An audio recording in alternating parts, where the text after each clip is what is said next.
जब से इजरायल ने ईरान पर 1 अक्टूबर के हमलों का बदला लिया है, उसके बाद से हर दिन ईरान से इजरायल को जवाबी कार्रवाई की धमकियां मिल रही हैं। पिछले दिनों ईरान के सुप्रीम लीडर अली खामेनेई ने भी इजरायल पर अमेरिका को लेकर सख्त चेतावनी दी थी। खामेनेई ने कहा था कि अमेरिका और इजरायल दोनों को कठोर जवाब मिलेगा। यह पहली बार है जब ईरान ने इजरायल के साथ साथ अमेरिका को भी धमकी देकर चेताया है। इस पर अमेरिका ने भी तीखी प्रतिक्रिया देते हुए ईरान को हिदायत दी कि वह इजरायल पर फिर से हमला करने की गलती ना करे। इससे मिडिल ईस्ट में संघर्ष नया मोड़ ले सकता है। बीते दिनों ईरान के सुप्रीम लीडर के शीर्ष सलाहकार ने भी बड़ा दावा किया था।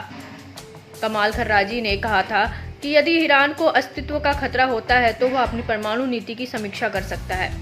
ऐसे में ईरान से आ रही परमाणु धमकियों और संभावित हमलों के बीच अमेरिका ने बड़ा ऐलान किया है। अमेरिका के इस ऐलान से मिडिल ईस्ट की जंग और बढ़ने की भी आशंका जताई जा रही है। ईरान अमेरिका के इस कदम को भड़काऊ तक कह चुका है।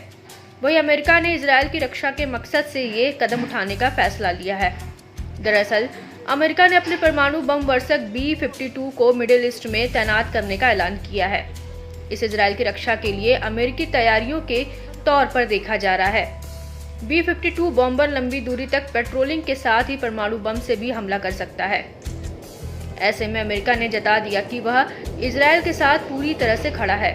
लिहाजा संभावित हमलों की तुरंत प्रतिक्रिया देने के लिए अमेरिका ने अपना सबसे शक्तिशाली और भरोसेमंद B-52 बम वर्षक विमान तैनात करने का फैसला लिया। इसके अलावा अमेरिका ने लड़ाकू विमान, ईंधन भरने वाले विमान और नौसेना युद्धपोत तैनात करने की भी घोषणा की है। पेंटागन के प्रवक्ता मेजर जनरल पैट राइडर ने कहा, अगर ईरान, उसके साझेदार या उसके प्रतिनिधि इस अवसर का उपयोग क्षेत्र में अमेरिकी कर्मियों या हितों को निशाना बनाने के लिए करते हैं तो अमेरिका अपने लोगों की रक्षा के लिए हर आवश्यक कदम उठाएगा। अमेरिका के हालिया फैसले से ईरान पूरी तरह से चिढ़ गया है। ईरान के विदेश मंत्रालय के प्रवक्ता ने B-52 बम वर्षकों की तैनाती के बाद अमेरिका की आलोचना की है।